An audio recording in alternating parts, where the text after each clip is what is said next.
Et puis nous lirons Luc, chapitre 4, le verset 18 à 19.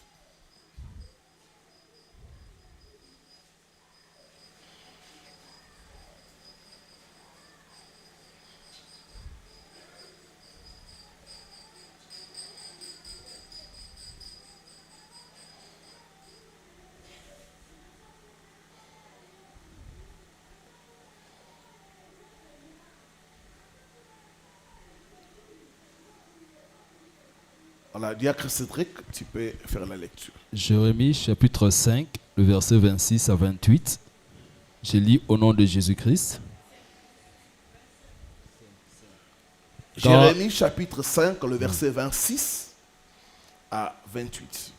Car il se trouve parmi mon peuple des méchants. Car il se trouve parmi mon peuple des méchants. Ils épient mon peuple.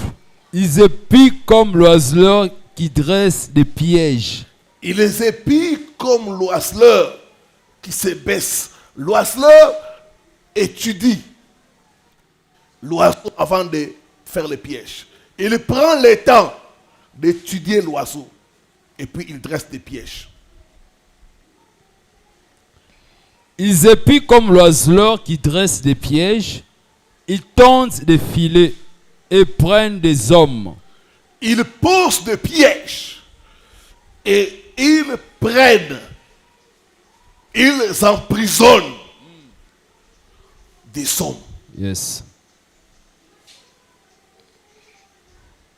Comme une cage est remplie d'oiseaux, leurs maisons sont remplies de fraude. Comme une cage est pleine d'oiseaux. C'est-à-dire qu'il y a beaucoup de gens qui sont dans des prisons des sorciers. Les prisons des sorciers sont bondées de monde. On dit comme une cage est pleine d'oiseaux. Ainsi, les sorciers, dans leur prison, il y a beaucoup de gens. Comme une cage est remplie d'oiseaux, leurs maisons sont remplies de fraude. C'est ainsi qu'ils deviennent puissants et riches. C'est pourquoi ils sont devenus grands et se sont enrichis. Quand ils te captivent, ils te volent tout ce que tu as. Et deviennent forts. Toi, tu deviens pauvre. Toi, tu continues à souffrir. Toi, tu continues à galérer. Mais eux sont en train toujours de monter. Luc 4, Le verset 28.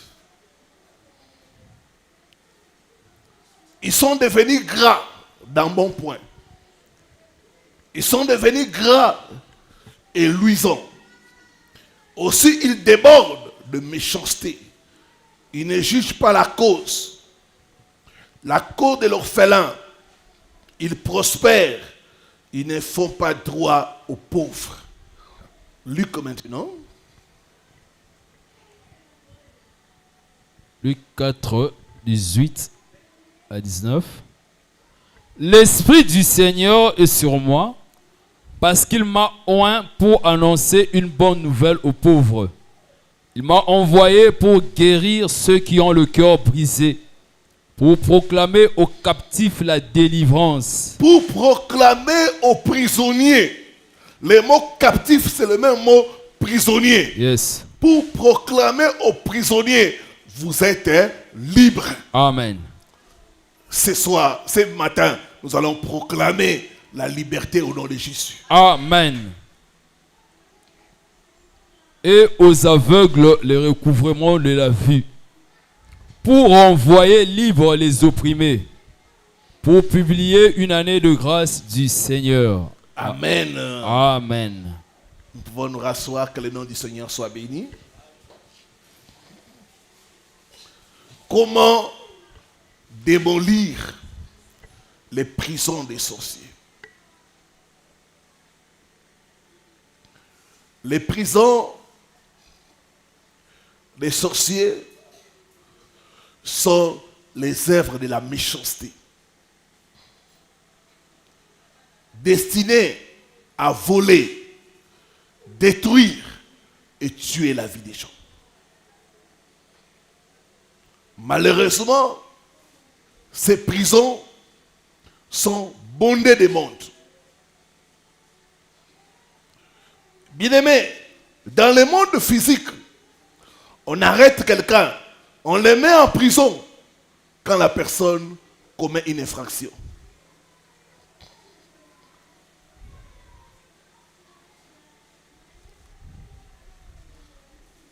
Quand tu commets une infraction, on t'arrête et on te met en prison. Mais dans les prisons des sorciers, que tu aies commis une infraction ou pas, on t'emprisonne. Les prisons des sorciers sont bondées des innocents. Tu peux être là, quelqu'un ne t'apprécie pas. Lui, pourquoi il veut se montrer? On va emprisonner ces bénédictions. Cette femme ne salue pas les gens. On va l'emprisonner sous l'eau. Pourquoi elle ne divorce pas avec son mari? Nous, on aimerait la voir divorcer. Comme elle ne veut pas divorcer, on l'emprisonne.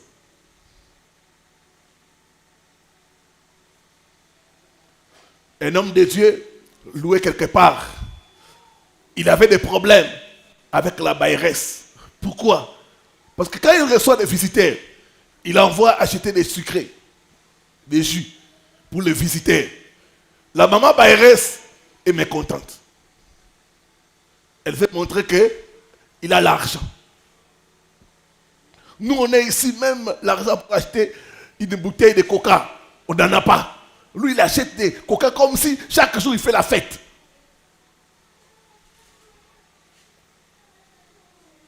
Les problèmes ont commencé. Elle a augmenté les loyers. Il a commencé à chercher des problèmes simplement à cause des bouteilles de jus, des bouteilles de sucre qu'il achetait aux visiteurs. Les prisons de la sorcellerie sont l'œuvre de la méchanceté. Dans les prisons des sorciers, il y a même des innocents. Il y a des gens, parce que tu t'habilles bien, c'est un problème. Il y a Zolaxani.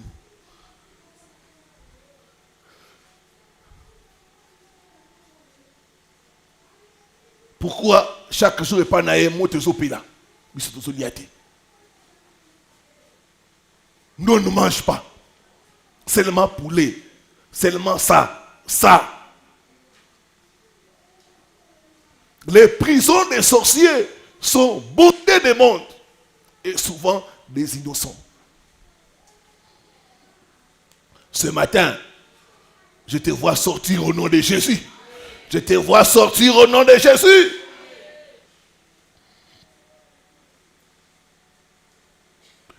D'autres ont été emprisonnés par les sorciers. Simplement parce qu'ils ont le cœur d'aider les autres. Parce que tu aides les gens. Pourquoi il veut aider les gens? On l'emprisonne. D'autres ont été emprisonnés simplement parce qu'ils aiment dire la vérité.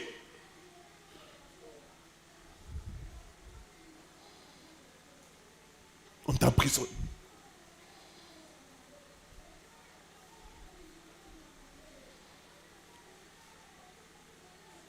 Les prisons des sorciers sont remplies des innocents.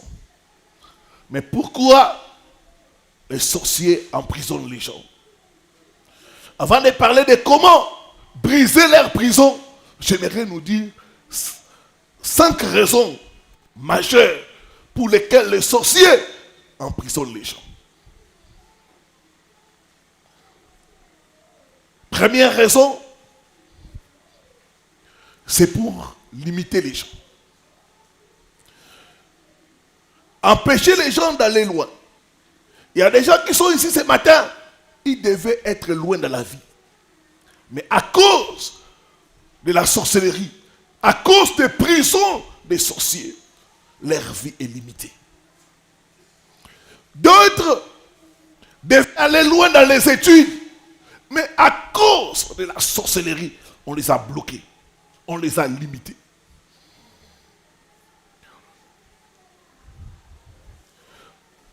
D'autres sont ici. Normalement, ils devraient être en Europe.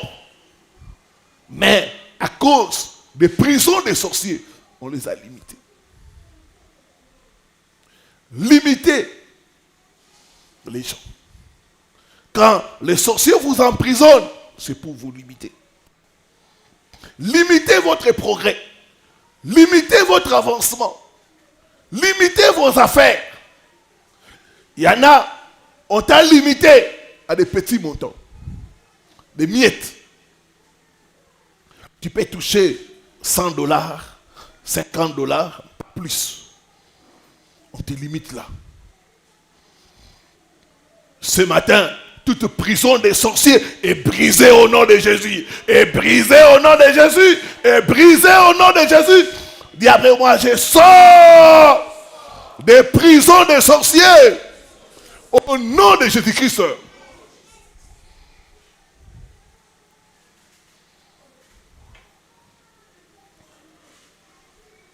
Pourquoi les sorciers emprisonnent les gens?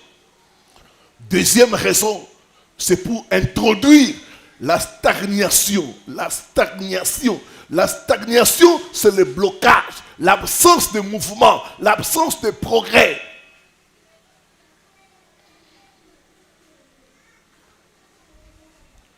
L'homme à la piscine de Bethesda a fait 38 ans au même endroit. Ils emprisonnent les gens pour introduire la stagnation. L'absence de progrès, l'absence de mouvement. Ils emprisonnent les gens pour que les gens puissent faire du surplace. Et il y a beaucoup de gens qui font du surplace. 1 année, 2 ans, 3 ans, 5 ans, toujours au même niveau. Moi, il y a même des gens, tu te sépares avec lui, tu les croises 5 ans après, il a la même chemise. 5 ans après, la même chemise. Toute prison qui a introduit la stagnation dans ta vie est brisée au nom de Jésus. Est brisée au nom de Jésus. Est brisée au nom de Jésus. Est brisée au nom de Jésus.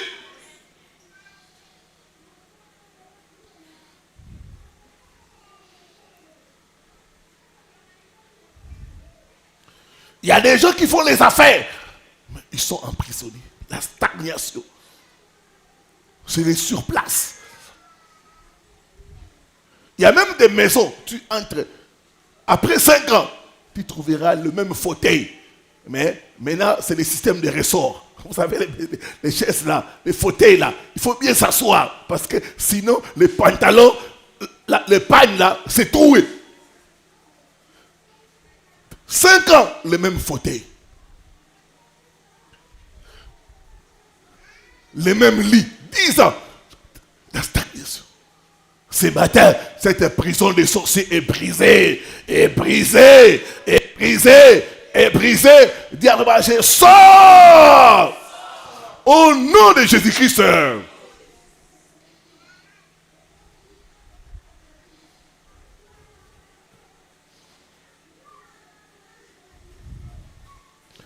Troisième raison pour laquelle les sorciers emprisonnent les gens, c'est pour empêcher que leurs agents de bénédiction puissent les localiser. Vous savez, Dieu nous bénit au travers des relations. Quand on vous met en prison, on vous isole. Quand on vous met en prison, on empêche aux gens qui doivent vous aider de vous localiser. L'homme qui était à la piscine de Bethesda a dit ceci: je n'ai personne. Je n'ai personne. Dans la prison où il s'est trouvé, tout le monde l'a abandonné. Quand les sorciers vous mettent dans la prison, c'est pour vous isoler. C'est pour empêcher aux gens de vous aider pour sortir. C'est pourquoi certains vous êtes là. Quand quelqu'un vous fait la promesse, c'est difficile qu'il puisse accomplir cela.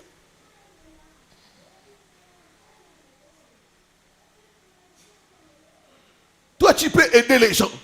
Mais pour que les gens t'aident, c'est difficile. Cette prison est brisée. Cette prison est brisée ce matin. Cette prison est brisée ce matin. Cette prison est brisée ce matin.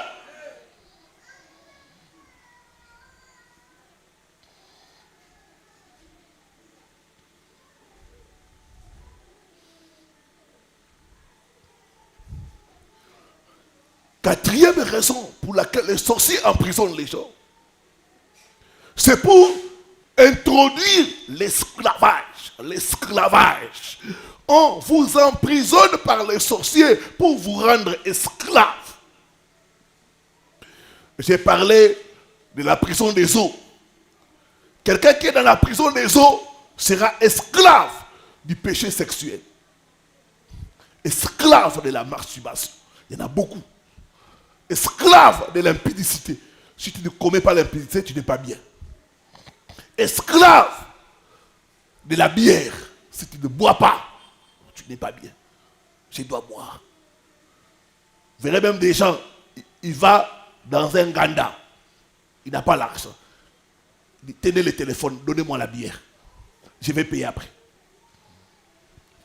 S'il ne boit pas, il n'est pas à l'aise. Les sorciers vous mettent en prison pour vous rendre esclaves, pour vous lier à des choses qui vont vous détruire, pour vous lier à des choses qui vont petit à petit vous détruire. Ce matin, cette prison est brisée au nom de Jésus. Il dit après moi, je sors au nom de Jésus-Christ. Il y en a qui sont esclaves de la cigarette. J'ai reçu le cas d'une femme. Elle m'a dit, pasteur, j'ai pris, mais je fume. J'arrête pas de fumer. Elle dit, c'est plus fort que moi. Et j'ai compris que elle était esclave de la cigarette.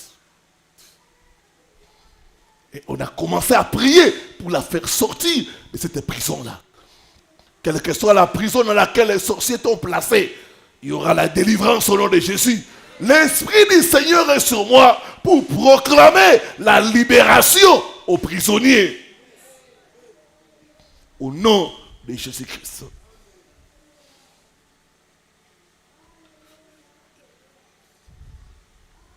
Esclave de la maladie.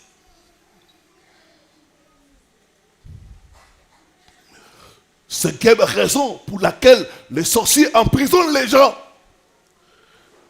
c'est pour gaspiller leur temps. Pour gaspiller leur temps.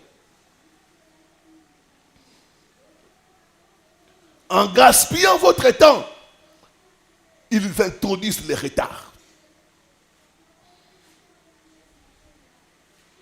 Bien-aimé, quand tu entres dans la prison, le temps ne s'arrête pas, le temps continue.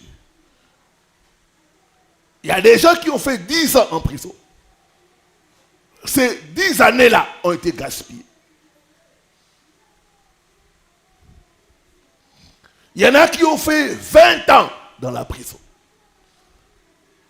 L'homme à la piscine de Bethesda, 38 ans dans la prison. Les sorciers peuvent gaspiller ton temps. Tu te retrouves en retard. Ils ont gaspillé le temps, ils ont gaspillé les années.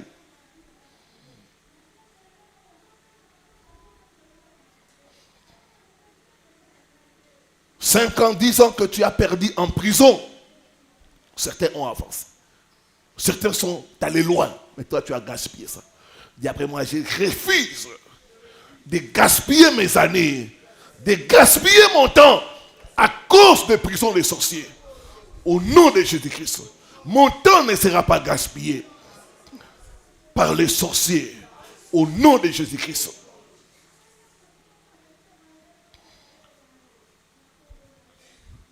Quand on était des jeunes garçons, il y avait certaines filles qui étaient belles. Tu vois une belle fille comme ça. Quand tu t'approches, toi tu n'es pas de bon niveau. Moi, il me faut des hommes qui ont une Mercedes. Et ces femmes-là, aujourd'hui, quand je les regarde, 45 ans, toute la beauté a fini. Toute la beauté a été gaspillée. Et tu les vois comme ça, il dit, même troisième bureau, que tu m'envoies même, pour être un troisième bureau. Ta beauté ne sera pas gaspillée au nom de Jésus. Ta beauté ne sera pas gaspillée au nom de Jésus. Ma soeur, c'est bien quand kitoko nous aussi esilio nanda kwa libala za bien. So esilio kana nsoto boy. Ça mawa. Est-ce que mutubuka so kangai? Est-ce qu'il y a quelqu'un qui est en train de m'écouter? C'est une bonne chose quand ta beauté se termine dans le mariage. La femme est une fleur. Mais la fleur paraît pour un temps. Ne joue pas avec ta vie. Les sorciers peuvent t'emprisonner et te faire passer le temps. Jusqu'à ce que tu te réveilles. Il est trop tard. Cette prison est brisée au nom de Jésus. Est brisée au nom de Jésus. Maintenant, comment arriver à détruire, à démolir, à faire exploser les prisons des sorciers? Voici 5 armes qui vont t'aider à briser ces prisons-là, les sorciers. Quelle que soit la prison, tu es capable de briser cela en utilisant ces 5 armes. Première arme, la connaissance de la parole de Dieu. Proverbe 11, le verset 9. Le juste est délivré par la connaissance. Le juste est délivré par la connaissance. Par la connaissance. Il a dit, vous connaîtrez la vérité et la vérité vous affranchira. Toute prison est d'abord une situation d'ignorance. C'est d'abord l'ignorance. Pour sortir de la prison, il faut chercher la connaissance de la parole de Dieu. Prends le temps d'étudier la parole de Dieu. Prends le temps de suivre les enseignements. C'est malheureux parce que beaucoup d'enfants de Dieu, quand on enseigne, ils ne sont pas là. Les programmes d'enseignement, beaucoup fuient ça. Alors que c'est la connaissance de la vérité qui te donne la victoire sur les prisons de la sorcellerie. Il a dit, vous connaîtrez la vérité et la vérité vous affranchira. Jérémie 23, le verset 29, on nous lit ça.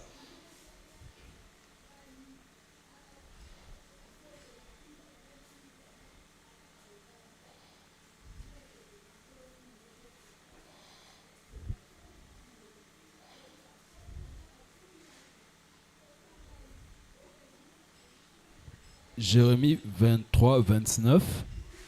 Ma parole n'est-elle pas comme un feu? Ma parole n'est-elle pas comme un feu? La parole de Dieu est un feu. La parole de Dieu a la capacité de brûler les prisons de la sorcellerie. Amen. Quand tu médites la parole de Dieu, quand tu es rempli de la parole de Dieu, tu es rempli de feu. Yes. Le feu brûle la prison. Yes. Quand on met le feu, il n'y a aucune prison qui peut résister devant le feu. Sois rempli de la parole de Dieu. Amen. Ma parole n'est-elle pas comme un feu? Un feu. Quand tu as le feu, quelle que soit la prison, la sortie est garantie.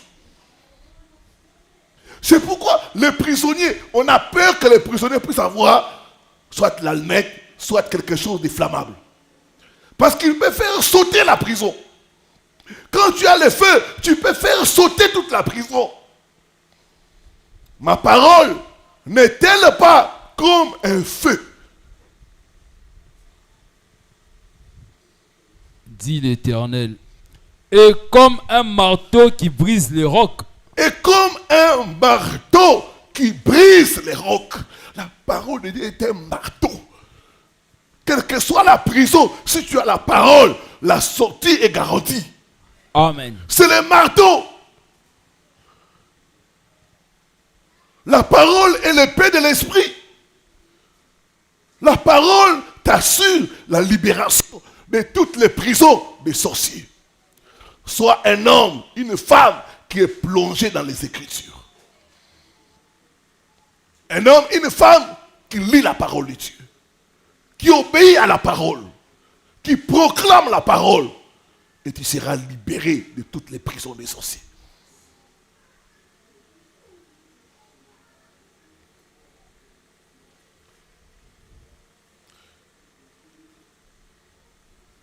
Deuxième arme pour sortir des prisons des sorciers, c'est la prière.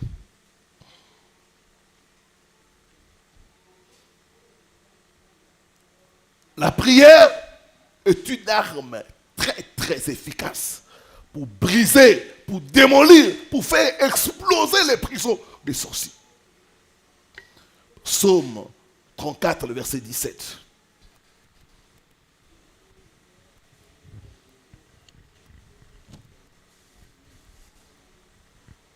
Il est écrit, Père, préserve ta langue du mal. Psaume 34.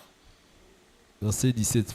Ouais. L'Éternel tourne sa face contre les méchants pour retrancher de la terre leurs souvenirs. Non, ce n'est pas ça.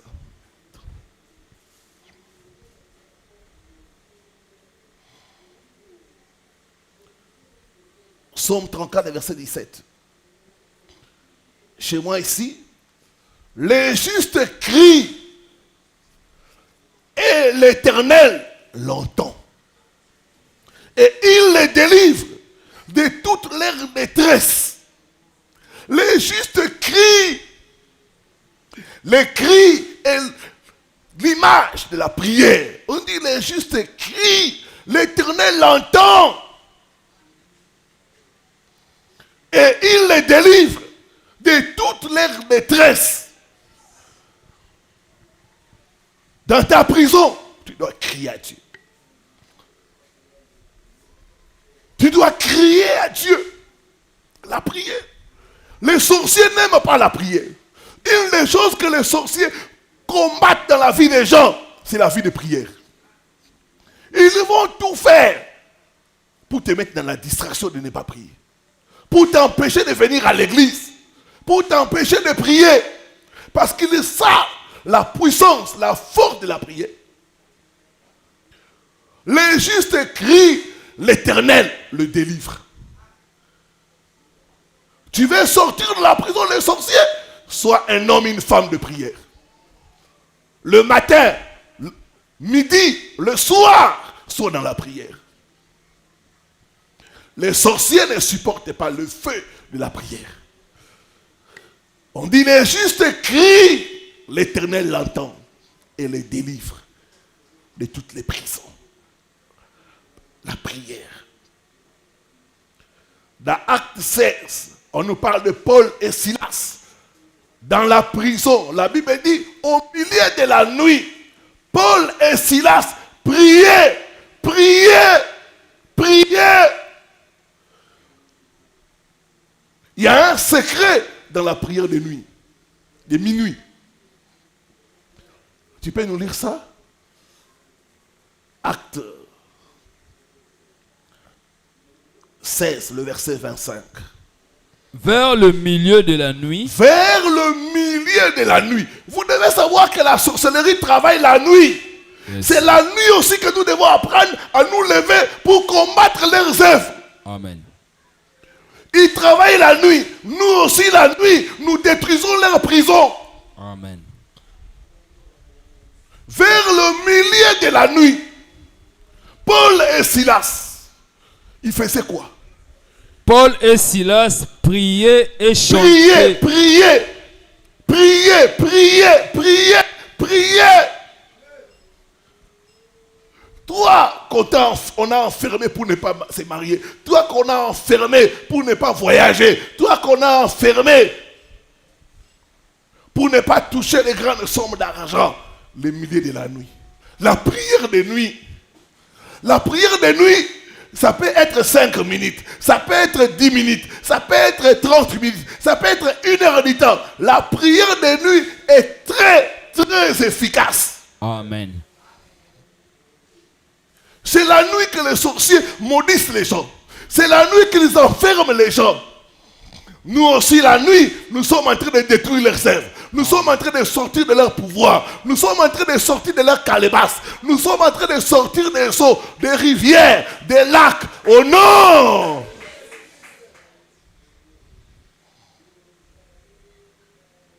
La nuit, nous sommes en train de débloquer nos finances. La nuit, nous sommes en train de libérer nos voyages. La nuit, nous sommes en train de détruire leurs malédictions. Paul et Silas, au milieu de la nuit, ils priaient. Ils priaient. Tu veux vaincre les prisons de la sorcellerie? Sois un homme, une femme de prière. Et surtout, pratique la prière de minuit. J'ai entendu l'histoire d'une femme. Elle et son mari, ils ont aménagé dans une parcelle où la maman Bayrès était dans la sorcellerie. Il y avait plusieurs portes. Elle-même occupait la grande maison. Mais cette maman Bayrès avait la spécialité de bouffer tous les locataires, les femmes de ces locataires. Et ça se faisait comment? Quand tu tombes enceinte, 9 mois, à l'accouchement, tu meurs, toi et le bébé. C'était comme ça. Tout le quartier connaissait cette parcelle-là. Mais personne ne savait que c'était la maman Bayrès qui faisait ça.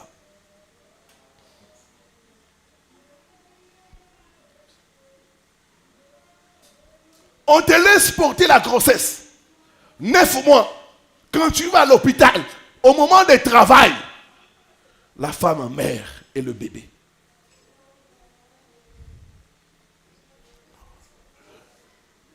Et les frères, ces couples-là, ils sont entrés. C'était des enfants de Dieu. Dès qu'ils sont entrés, quelque temps après, la femme est tombée enceinte.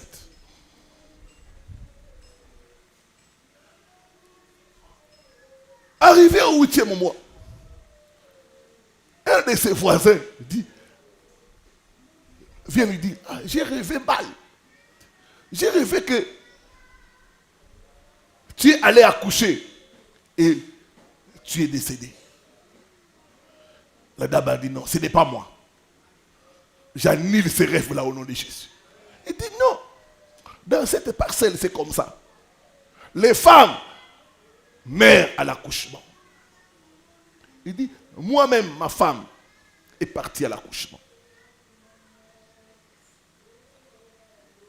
On a soupçonné ma belle famille. Mais c'est comme ça. Et la femme a dit à son mari, ils sont entrés dans la prière, en train d'annuler ça. Ça ne nous arrivera pas au nom de Jésus. L'homme a commencé à faire des déclarations. Je n'ai pas marié ma femme pour qu'elle puisse mourir à l'accouchement. Cela n'arrivera pas au nom de Jésus. Cela n'arrivera pas au nom de Jésus.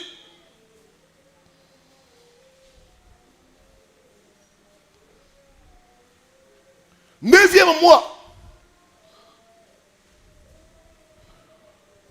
Le jour où elle devait aller accoucher, la maman Bayrès voit l'homme et la femme aller à l'hôpital.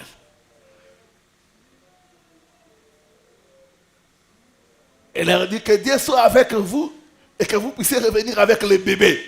Mais dans son cœur, elle sait qu'elle part là-bas, elle ne va pas revenir. La dame a dit Amen. Et elle aussi ne savait pas. Mais en cours de route, l'homme a commencé à prier, à prier, à prier, à prier. La prière est une force.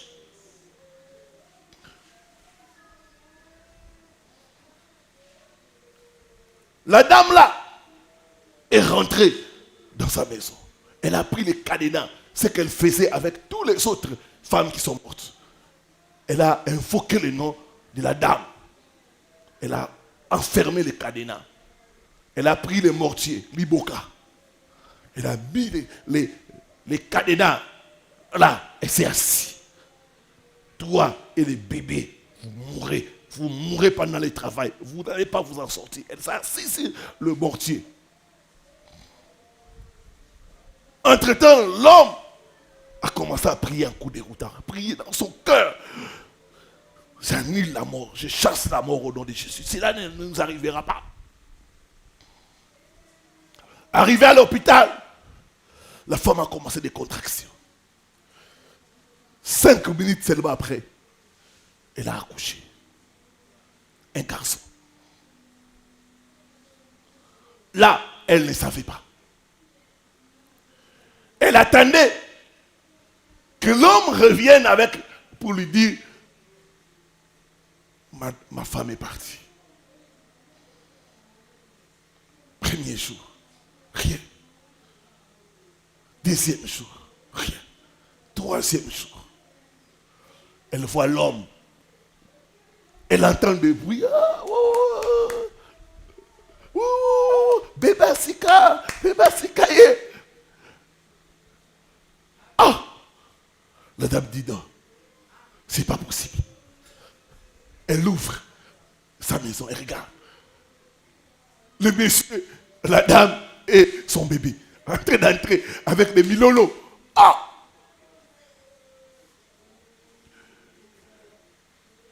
Elle rentre vite dans sa maison. Elle fait sortir les mortiers et les cadenas. Elle appelle encore le nom de la dame. Mère, mère, toi et ton bébé, mourrez. Elle s'assied sur les mortiers. Directement, quelque chose comme éclair est venu la frapper. Et commence à dire, j'étais enfermé dans les cadenas. Comment tu es sorti? J'étais enfermé dans les cadenas. Comment tu es sorti? J'étais enfermé dans les cadenas. Comment tu es sorti? Elle est sortie en commençant à parler elle-même. J'étais enfermé dans les cadenas. Comment tu es sorti? C'était le début de la folie. Je déclare et je prophétise. Tes ennemis seront frappés de folie. Tes ennemis seront frappés de folie. Amen. Au nom de Jésus-Christ. Amen. Quiconque cherche ta mort mourra à ta place au nom de Jésus. Amen. Quiconque cherche à te détruire sera détruit avant toi au nom de Jésus. Amen. C'est ainsi que la dame est devenue folle. Avec son cadenas. Elle a commencé à chanter. J'étais enfermé dans les cadenas. Comment tu es sorti? J'étais enfermé dans les cadenas. Comment tu es sorti? J'étais enfermé dans les cadenas. Comment tu es sorti? Elle commence à se promener. La tête partie. Que Dieu te délivre au nom de Jésus-Christ. La prière est une force. Ne dors pas sans prier. La nuit, réveille-toi. Fais sortir tout ce qui est à toi. Tes bénédictions de prison des sorciers au nom de Jésus-Christ. Tes finances, ta santé, ton mariage. Fais sortir ça de prison des sorciers. Ta vie, la nuit, tu pries, tu détruis leurs œuvres. Tu brises leurs cadenas, tu brises leurs marmites. Au nom.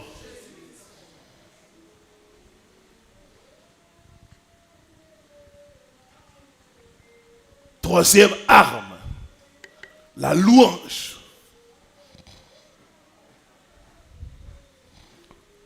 Acte 16, 25 à 26.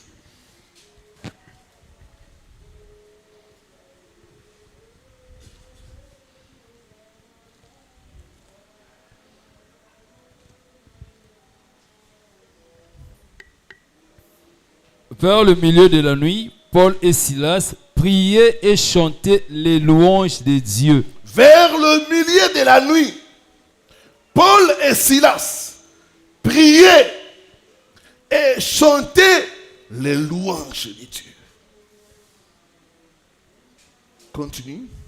Et les prisonniers les entendaient.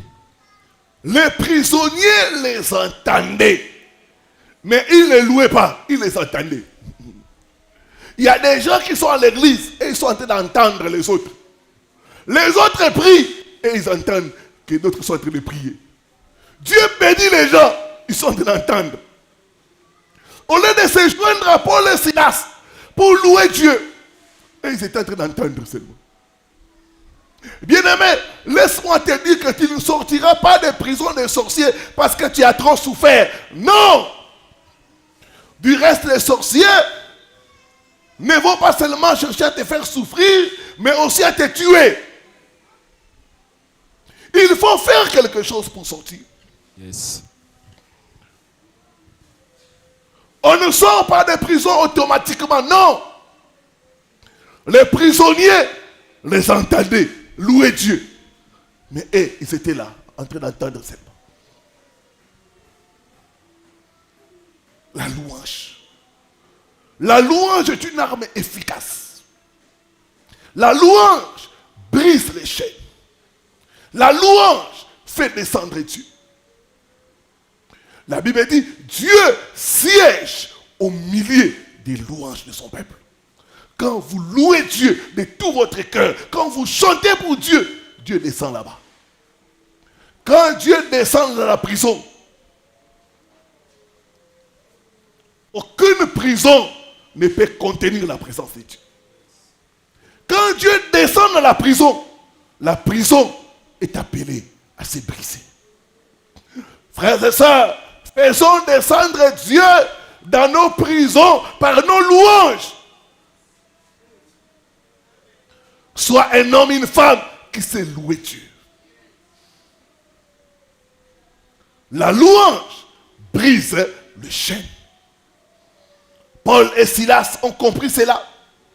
Au milieu de la nuit, ils priaient et louaient Dieu. Beaucoup sont là seulement pour se plaindre. Ça ne va pas, je n'ai pas ceci, je n'ai pas de mari, je n'ai pas de travail, je n'ai pas de relations, je n'ai pas ceci, c'est là. Paul et Silas, au lieu de se plaindre, ont commencé à louer Dieu. Apprends à louer Dieu. Cesse de te lamenter, cesse de te plaindre, loue Dieu. J'ai entendu l'histoire de quelqu'un, je ne sais pas si c'est vrai, si aussi c'est faux. Il y avait un cortège qui passait, et dans ce cortège-là, on transportait quelqu'un qui est décédé. Un fou était là, en cours de route. Quand il a vu le cortège, il a dit, Seigneur, je te dis merci. Moi, je suis fou, mais je ne suis pas comme cet homme qui est dans les cercueils. Moi, au moins, je peux être guéri. Mais lui, là, c'est fini pour lui. Alléluia.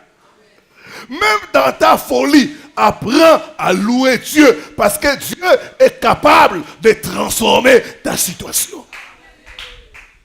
La Bible dit, il y a de l'espoir pour tous ceux qui vivent. Un chien vivant vaut mieux qu'un lion mort. La louange brise le chêne. Psaume 18, le verset 3.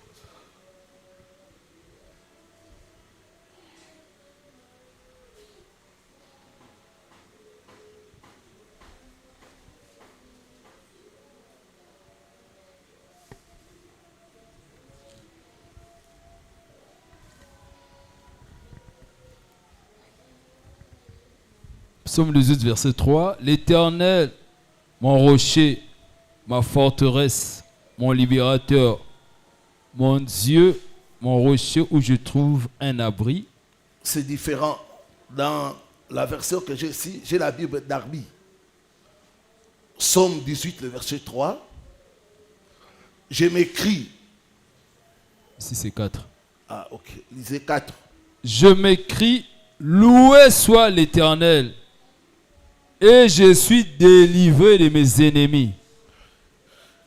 Je me crierai à l'Éternel, qui est digne d'être loué, et je serai sauvé de mes ennemis.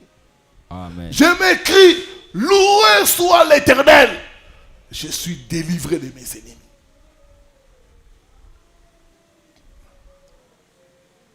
Moi, des fois, je ne chante pas bien, mais j'aime mettre la musique. Quand je mets la musique, je commence à louer Dieu. Dans mon ordinateur, chaque fois que je mets la musique, je commence à louer, à célébrer Dieu. Et je remporte des victoires comme ça.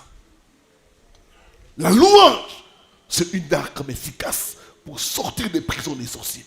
Chaque fois que tu vois ta vie dans l'étroitesse, loue Dieu. Commence à publier ses hauts faits. Commence à élever son nom. Dieu aime la louange. Dieu se déploie là où on est en train de les louer. Rappelez-vous à l'époque du maréchal Mobutu. Quand il passait, les gens se mettaient à les louer. Yamukolo, Oleki Bango. Yamukolo, Oleki Bango. Yamukolo. Il y avait beaucoup d'opposants. Yamukolo, Oleki Bango. Et les maréchals prenaient des millions. Des zaïrs là. Ils jetaient aux gens. Ils jetaient. Dieu aussi est touché par la louange. Quand tu es en train de les louer, quand tu es en train de les célébrer, Dieu est content. Dieu se manifeste pour te faire sortir de la prison de pauvreté, de la prison de maladie, de la prison d'échec, de la prison de célibat. Quand tu les célèbres. La Bible dit, en toutes circonstances, louez l'Éternel. Circonstances agréables, louez l'Éternel. Circonstances malheureuses, louez l'Éternel. Et il va déployer sa puissance. Ce matin, je vois Dieu te faire sortir au nom de Jésus. Amen. Je vois Dieu te faire sortir au nom de Jésus-Christ. Amen. Quatrième arme, c'est le sacrifice. Jonas chapitre 2, le verset 9 à 10.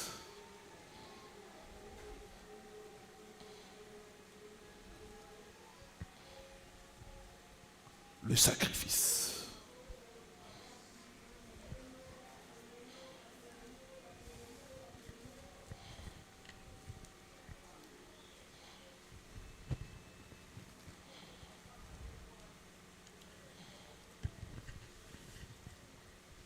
Jonas chapitre 2, le verset 9. Ceux qui s'attachent à des vaines... Non, 10. Pour moi, je t'offrirai des sacrifices avec un cri d'action de grâce. Oui. J'accomplirai le vœu que j'ai fait. Le salut vient de l'Éternel. Pour moi, je te louerai avec les sacrifices d'action de grâce. Les sacrifices. Jonas se trouvait dans une position d'emprisonnement. Il était dans le ventre du poisson, dans la prison. Dans cette situation-là, il a dit au Seigneur, je vais t'offrir des sacrifices. Quand Dieu a écouté les sacrifices, Dieu a été touché. La Bible dit, l'Éternel parla au poisson de vomir Jonas. Il y en a qui se trouvent dans le ventre du poisson. Il y en a dont les sorciers vous ont mis cachés dans leur ventre. Mais par la puissance du sacrifice, vous allez sortir. Rien ne brise la prison de la sorcellerie que les sacrifices. Pour emprisonner les gens, les sorciers font des sacrifices. Bien aimé, sacrifice contre sacrifice. Les sacrifices a une voix. Les sacrifices combattent en votre faveur. J'ai expérimenté la puissance du sacrifice. J'ai beaucoup de témoignages de sacrifices. Un jour, tout ce que je suis resté, c'était $100. Et l'espoir d'avoir d'autres argent, il n'y en avait pas. J'ai dit, Seigneur, ce qui me reste, c'est ma sémence. C'est mon sacrifice. On ne mange pas la sémence. La sémence doit être sémée, plantée, pour avoir d'autres. J'ai pris ces $100, j'ai mis dans l'enveloppe. J'ai appelé mon père spirituel à l'époque. Papa, tu es où? Il m'a dit, je suis à la maison, je pars dans une fête. Je lui dis, papa, ne bouge pas. Je viens. Il dit, mon fils, viens vite. J'ai pris des moyens, j'ai bousculé jusqu'à arriver là où il était. Je lui ai donné l'enveloppe. Je me suis agenouillé. J'ai pleuré. Il a prié pour moi. Une petite prière parce qu'il était pressé. J'ai pleuré pour dire Dieu change ma situation. 2 mois après, une porte extraordinaire a été ouverte pour moi. L'inattendu, soudainement, une porte que je ne méritais pas s'est ouverte devant moi. C'était un nouveau départ. Dieu va te donner un nouveau départ au nom de Jésus. Bien-aimé, ne blaguez pas avec les sacrifices. Ne négligez pas les sacrifices. Les sacrifices parlent. Les sacrifices, ce n'est pas question de montant. C'est la valeur. Ce qui te coûte. 2 Samuel 24, le verset 24 à 25.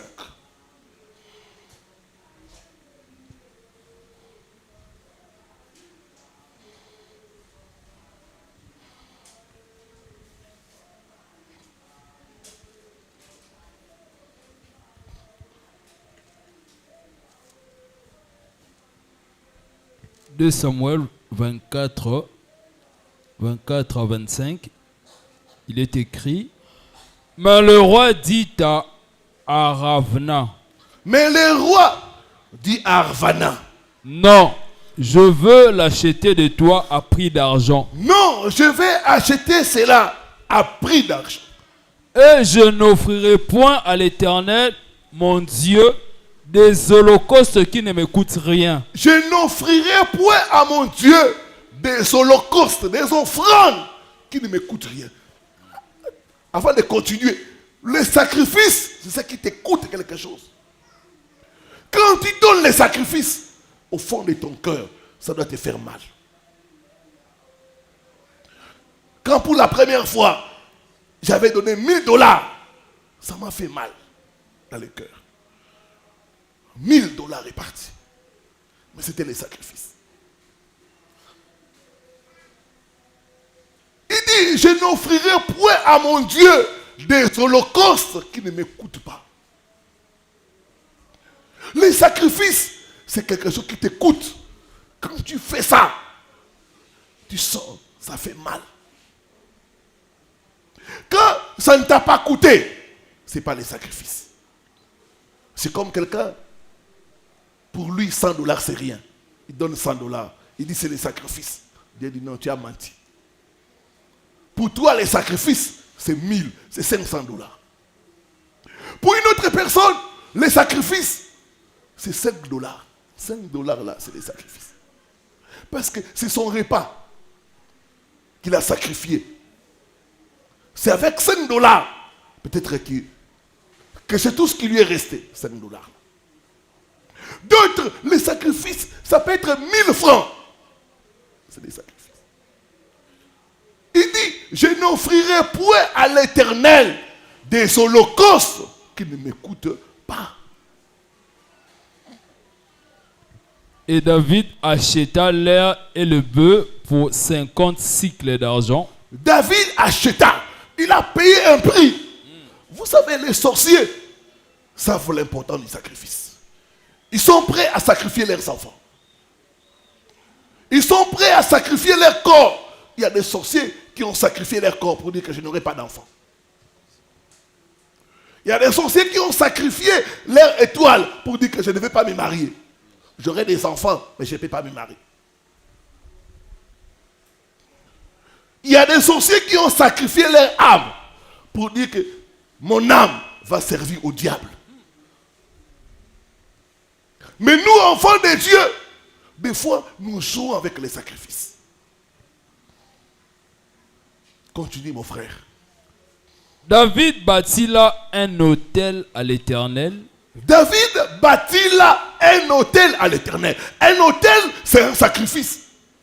Yes. C'est les bâtisseurs d'autels. C'est les autels qui m'ont permis d'avoir la victoire. Le diable m'a combattu comme jamais. Vous pouvez l'imaginer. Mais c'est les autels qui me maintiennent debout. C'est les autels qui me donnent chaque fois la victoire. Les autels. Chaque fois, j'ai fait des sacrifices. Chaque fois, j'ai fait des sacrifices. Et chaque fois, Dieu me donne toujours la victoire.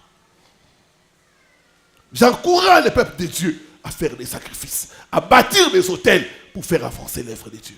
Regardez notre sœur qui est en France. Elle nous a acheté des instruments. Quand j'ai regardé la facture, j'ai dit non, ça c'est les sacrifices. 3000 €. C'est beaucoup d'argent. 3000 € pour acheter du matériel pour Dieu. Ça, c'est les sacrifices. Mais nous devons monter. Il y a des gens qui ont donné même leurs parcelles à Dieu.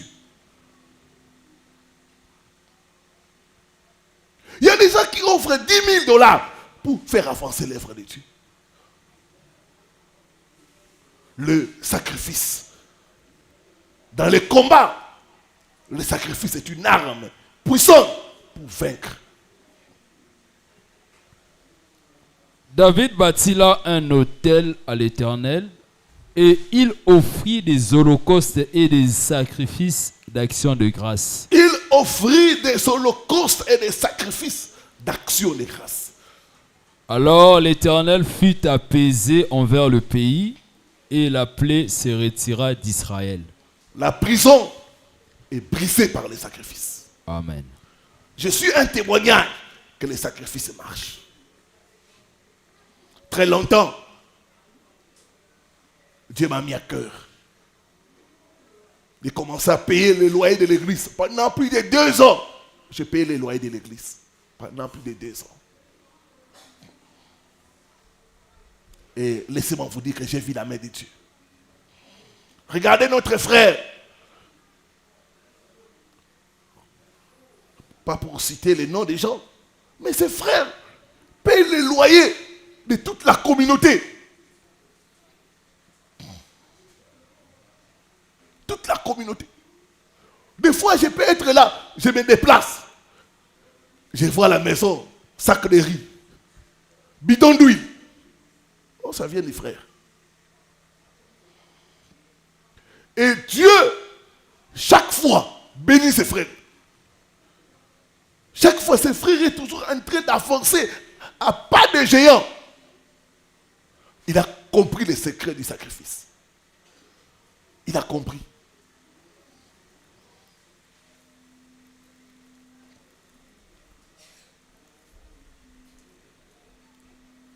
Cinquième arme pour vaincre les prisons des sorciers, c'est le ministère de prophète. Osée chapitre 12, le verset 13.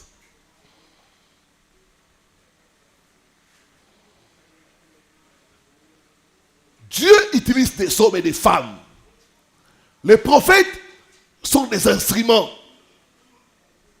pour la délivrance du peuple de Dieu. Dieu, pour délivrer Israël, n'est pas descendu. Il a utilisé Moïse.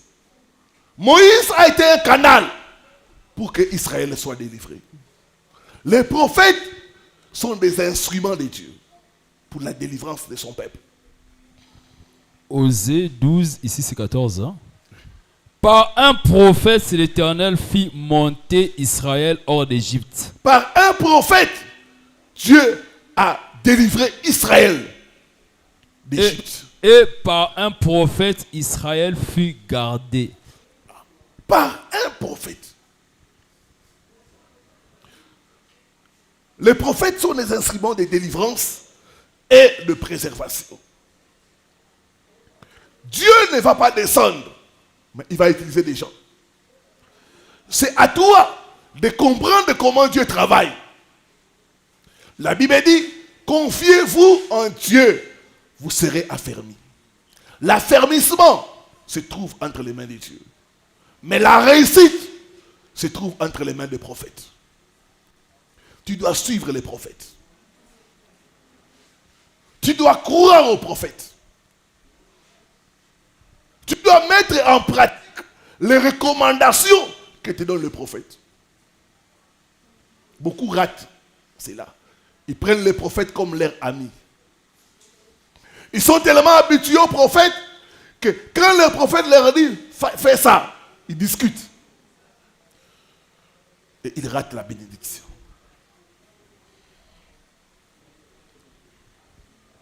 Les prophètes ne sont pas des hommes parfaits. Il n'y a aucun homme qui est parfait. Mais les prophètes sont des instruments de la grâce de Dieu. Dieu les a choisis pour les utiliser comme des canaux afin de bénir son peuple. Vous devez apprendre à reconnaître votre prophète. Vous devez apprendre à honorer votre prophète. Vous devez apprendre à considérer votre prophète, à mettre en application les enseignements du prophète.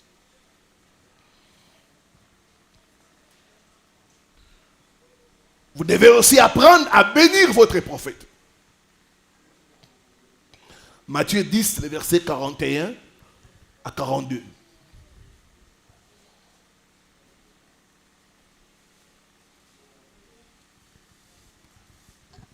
Matthieu 10, 41 à 42. Celui qui reçoit un prophète en qualité de prophète recevra une récompense des prophètes. Il y a une récompense des prophètes. Mais cette récompense-là, ça peut être la délivrance, ça peut être la guérison, ça peut être le miracle. On dit celui qui reçoit un prophète en qualité de prophète, celui qui considère un prophète. Regardez la femme Sinamite. Quand elle a vu Élisée, elle a dit cet homme c'est un prophète.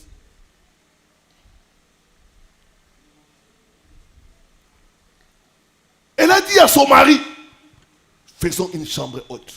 Bénissons cet homme. Soutenons le ministère de cet homme. Et en contrepartie, elle a reçu la bénédiction, la récompense du prophète. Chaque prophète a une récompense selon la grâce que Dieu lui a donnée. Pour avoir la récompense du prophète, il faut savoir bénir les prophètes. Il faut savoir mettre à l'aise les prophètes. Continue. Celui qui reçoit un prophète en qualité de prophète recevra une récompense de prophète. Et celui qui reçoit un juste en qualité de juste recevra une récompense de juste. 42. Et quiconque donnera seulement un verre d'eau froide à l'un de ses petits, parce qu'il est mon disciple, je vous le dis en vérité, il ne perdra point sa récompense. Ici, ne sert pas d'un verre d'eau. Mais nous pouvons faire plus. Il faut apprendre à bénir les prophètes de Dieu. Regardez la montre que je porte. C'est une montre qui coûte cher. Mais c'est une sœur. J'avais ma montre. Il m'a dit non, pasteur, enlève ça. Prends ça. J'ai regardé la griffe. J'ai dit non, ça doit coûter plus cher. Il m'a dit non, pasteur, prends ça. Tu dois avoir ça. Apprenez à bénir le prophète. Ceux qui ont compris cela sont en train d'aller de l'avant. Ils peuvent dire non, le prophète doit avoir un beau téléphone. Le prophète doit être à l'aise. Ça, il y a des gens, ce n'est pas pour vous dire quoi que ce soit. Des fois, je reçois des crédits de communication. Pasteur, j'ai envoyé des unités. Pasteur, parce qu'ils ont compris que chaque homme de Dieu, on se connecte à l'onction de l'homme de Dieu par les dons. Jésus a dit, c'est lui qui donnera à un prophète. Sachez, donnez au prophète. Chaque fois que vous donnez au prophète, vous vous connectez au ministère du prophète. Nous avons le ministère de la délivrance. Chaque fois que vous faites un don, la grâce de la délivrance coule en vous.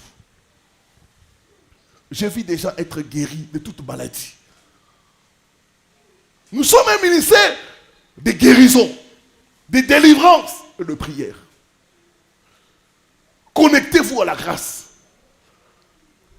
en faisant des dons. Les prophètes sont des instruments de Dieu. Obéissez aux prophètes. Même quand vous ne comprenez pas, quand les prophètes vous disent, sois là, il y a 5 jours de jeûne et prière, respecte ça. Fais les jeûnes. Respecte ce que les prophètes te disent.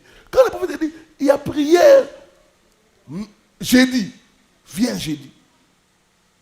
Peut-être en venant, tu ne sais pas ta présence ici. Combien de dangers tu es épargné si tu étais dehors.